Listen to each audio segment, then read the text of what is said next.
He knew they were coming. He kissed his daughters goodbye and stepped onto the stage. Seconds later, the bullets flew. This is not just the story of a man who was murdered. This is the journey of Malcolm X, the criminal who became a prophet, and the prophet they silenced. Because the truth doesn't just hurt, it threatens power. Malcolm Little was born in 1925 in Omaha, Nebraska. His father, a preacher who spoke against white supremacy, was found dead on train tracks. They called it an accident. His mother broke under the weight of trauma and poverty. The state took him, separated from siblings, from safety. He moved from foster homes to the streets, from books to survival. He was smart, but society told him he was nothing. And so, he fought back. Harlem, Boston. The streets became his classroom. He ran numbers, sold drugs, carried guns, and built walls around his soul. They called him Detroit Red for his hair. But inside, he was lost. He was arrested in 1946 and sentenced to 10 years. He entered prison as a hustler, but prison would become something else. His battlefield of rebirth. In prison, Malcolm devoured books, philosophy, history, religion, law. He educated himself more than any classroom ever could. And then, the Nation of Islam, Elijah Muhammad, a message of self-respect, discipline, and black identity. He changed his name, his diet, his mind, from inmate to disciple, from criminal to believer. He emerged not as Malcolm Little, but as Malcolm X. Malcolm X became the voice of the voiceless. He traveled across the country, speaking in mosques, churches, colleges, street corners. His words sliced through illusions. By any means necessary, he declared.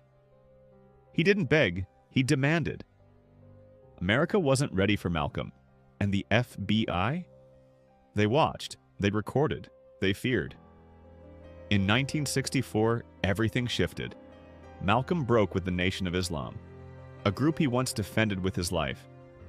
He boarded a plane to Mecca, and when he landed, he saw a truth he never expected. White Muslims, black Muslims, unity. Not all white people were devils. Racism was a disease, not destiny. He returned to America changed, and the world changed how it looked at him.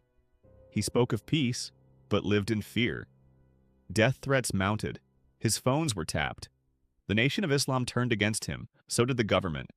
His home was firebombed, his children nearly killed. But he kept speaking. He had seen too much truth to go silent. February 21st, 1965. Audubon Ballroom, New York City. His wife and daughters were in the front row. A man shouted, a commotion. Then, bullets. 21 shots.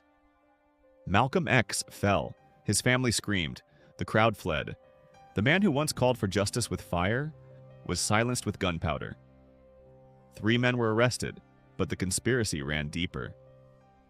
Years later, declassified files showed the FBI had eyes everywhere. COINTELPRO, the counterintelligence program. Its job? Divide, discredit, destroy. Malcolm wasn't just a speaker, he was a threat. Not to the people, but to the system.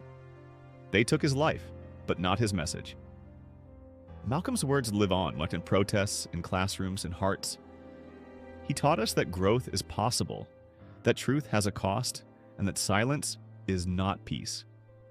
At Trueveil, we don't just tell stories, we reveal what others bury.